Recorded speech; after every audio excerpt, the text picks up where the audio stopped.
Good morning, Flagler County. I'm Rich Carroll. You're listening to Flagler's Morning News on Wednesday, December 15th, and this local news is a service of Flagler County's Toyota dealer, Beaver Toyota, here to wow you.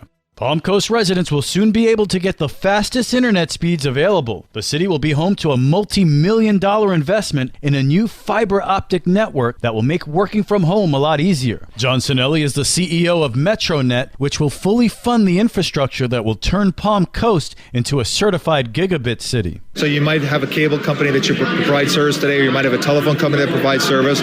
We want to give the consumer a choice so they can, compare price, they can compare speed, and compare customer service. As somebody who has an Amazon Fire Stick, that's a great customer for us because we're going to provide tons of bandwidth to their home, and they're going to have great service over the Amazon Fire Stick or Hulu Plus or YouTube TV or any of the over-the-top services. So if you're doing like video conferencing at your home, Zoom or Teams, you're not going to have trouble with it, slow down or pixelate. You're going to have a really good quality picture. Palm Coast Mayor David Alfin called it the most important step in building up the city's economy. You need to establish efficient, fast communication before you can build on the economic development success of the entire community. So this will attract a multitude of businesses. People can work from home now at high-speed internet, and it'll make a big difference in landing a multitude of small business opportunities. It's no longer about just landing the big fish. It's about building up a stable foundation of many businesses, all of them enjoying economic success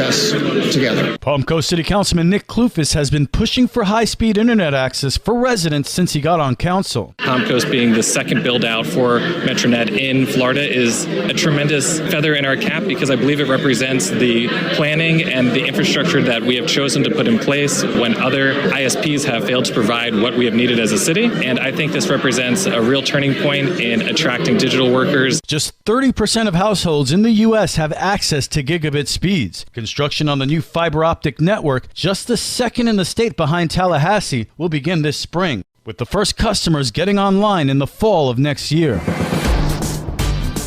The U.S. withdrawal from Afghanistan was poorly planned. At least that's what Republican U.S. Congressman Michael Waltz is saying. Amy Cherry reports. The 6th District Representative, whose district includes Flagler County, tells WNZF's Free for All Friday that assets that are currently frozen in the country due to instability could ultimately end up in the hands of terrorists. Now we're in the terrible situation of keeping them frozen and literally letting the Afghan people by the tens of millions starve because their economy is collapsing, or release them knowing that terrorists, at a minimum, are going to take some of it to the tune of millions, if not billions of dollars that would be fueling terrorism around the world. So these are the types of things that, we should have thought through. Biden should have thought through before he didn't listen to anyone and just yanked us out. But troop reductions from Afghanistan began under the Trump administration, which negotiated a May 1st final withdrawal from the country. President Biden pushed that date to August 31st and assured Americans that a Taliban takeover wasn't imminent, but Afghanistan quickly collapsed.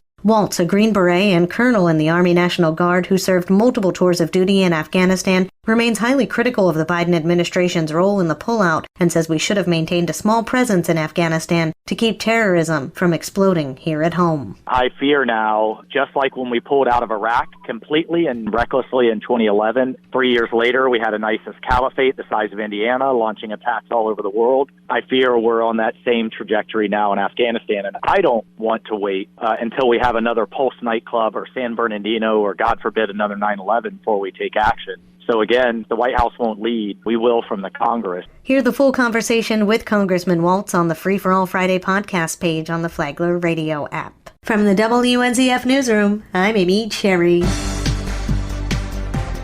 Bunnell's interim police chief talks about the man he's succeeding and his plans for the department. Rich Petchke has more. Brandon Sneed paid tribute to Chief Tom Foster, who announced his retirement earlier this month. You have to acknowledge Chief Foster did 42 years in law enforcement. That's admirable for anybody to be in one profession and have dedication to that magnitude. I've never had an opportunity to meet Chief Foster, but of course wish him the best. And 42 years is a long time to do this profession. And everything that I have through the community, people all are wishing him the best and speak very highly of him and appreciate his tenure here in Bunnell. Sneed knows he isn't permanently replacing Foster, Well, I want to make it clear. I mean, this is an interim position. I am here to try to stabilize things because of the way things happen with Chief Foster leaving. I mean, I don't mean there's anything negative there. I'm just saying it was a sudden. He retired, and I did some consulting with the city manager. My main thing has been law enforcement and emergency management consulting. Sneed was also a reserve commander for the city of Gretna, Florida, for nearly 5 years.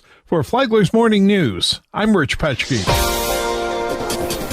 Flagler Beach residents can enjoy a special Christmas feast. Karen Johnson has details. Mayor Susie Johnston is inviting any resident of the city of Flagler Beach who lives within the city limits and would like to sign up for a Christmas meal to be delivered to their home to please contact her directly. We will have meals available for residents if there is a need, and we ask that you please reserve by December 20th. It's a meal donated by Beachfront Grill, which will be delivered on Christmas Eve, December 24th, between 12 and 1 o'clock p.m. Mayor Johnston says she can be reached directly by email at sjohnston@cityofflaglerbeach.com. For Flagler's Morning News, I'm Karen Johnson.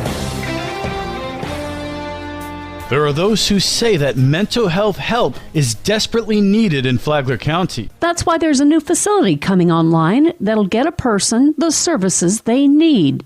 Alicia Vincent is the Vice President, Flagler Services at SMA Health, and says that SMA wants to do its part by opening a new facility. Its actual name is going to be the Flagler Access Center, and that will be located at 103 East Moody. So we're right there in the heart of town of Bunnell. It's the old Bunnell Library location. Vincent said the place is under renovation right now, but SMA is offering services at its Vince Carter Sanctuary location.